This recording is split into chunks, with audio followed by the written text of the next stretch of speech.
ஊரில் இசக்கி என்ற பெயர் கொண்ட ஒரு அழகான பெண்மணி. அவள் மிகவும் அழகாக இருப்பாள்.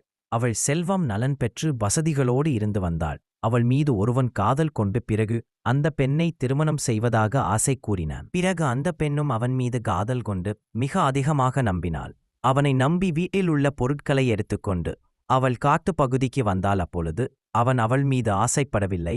அவள் பொருளின் மீது மிக ஆசைப்பட்டாள். பிறகு அவள் மீது ஒரு கல்லை தூக்கி போட்டு கொன்றுவிட்டான்.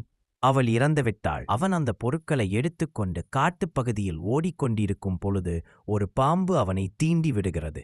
அவன் அங்கேயே உயிர் மடகின்றான். பிறகு 2 பேரும் மேலோகத்திற்கு செல்கிறார். அந்த உண்மையான அழகிய பெண் சிவனிடம் சென்று விடுகிறாள். மேலோகம் சென்ற இசக்கி தான் வஞ்சிக்கப்பட்ட போதும் தன் காதலன் தான் காரணமாக இருந்தான் என்று சிவபெருமானிடம் ஒரு வரம் கேட்கிறாள். அந்த வரம் தன்னையும் தன் காதலனையும் மீண்டும் அதே பூலோகத்தில் பிறக்க வைக்க வேண்டும் என்பதுதான். சிவனும் அப்படியே வரம் கொடுத்தார். அவனே என் கையால் கொள்ள வேண்டும் என்று எண்ணுகிறாள் இசக்கி. வரம் பெற்ற பிறகு இசக்கி பூலோகம் திரும்பினள். அவள் தான் கொலை செய்யப்பட்ட காட்டுப்பகுதியிலேயே அனைத்து கள்ளி செடியை ஒன்றாக இணைத்து கொண்டு ஒரு அழகான குழந்தையை உருவாக்கினாள். இசக்கி தான் பெற்ற வரத்தின்படி தன் மறுபிறப்பிற்கான ஒரு வடிவத்தை மாற்றிக்கொண்டாள். இசக்கி இடுப்பில் குழந்தையைச் சுமந்து கொண்டு அவள் காதலன் முன் சென்று நிற்கிறாள். அவள் அவனிடம், இது உன் குழந்தை, நீ என்னை ஏமாற்றினாய் என்று குற்றம் சாட்டுகிறாள்.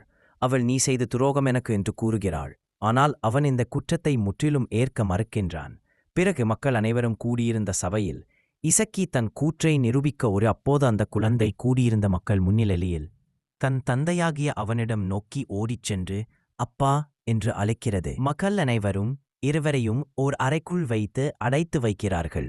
அந்த அறையினுள் இசக்கி தனது விஸ்வரூபத்தை எடுத்து தன் கடந்த பிறவியில் தனக்கு துரோகம் செய்த அந்த காதலனைக் கொன்றுவிடுகிறாள். தன் காதலனைக் கொன்ற பிறகு இசக்கி மிகுந்த கோபத்துடனும் ஆவேசத்துடனும் அந்த பகுதியில் நடக்க ஆரம்பிக்கிறாள். அவள் முப்பந்தல் என்னும் இடத்தை அடைந்தபோது அங்கு ஒரு ஔவையார் பாட்டி அவளை சந்திக்கிறார். அந்த ஔவையார் பாட்டி தன் ஞானமொழிகளாலும் சாந்தமான உபதேசங்களாலும் இசக்கியின் ஆவேசத்தை தணித்து அவளை சாந்தமடையச் செய்கிறார்.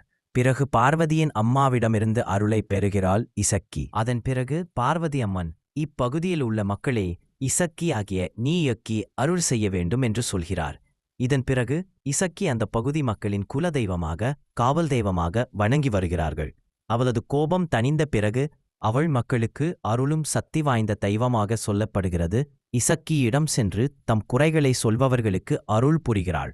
குழந்தை வரம் இல்லாதவர்க்கு குழந்தை வரம் கொடுக்கின்ற தெய்வமாக சொல்லப்படுகிறது. பில்லி சூனியம் செய்வினை இது போன்ற செயல்களிலிருந்து நம்மை காத்து அருள் புரிவாள்.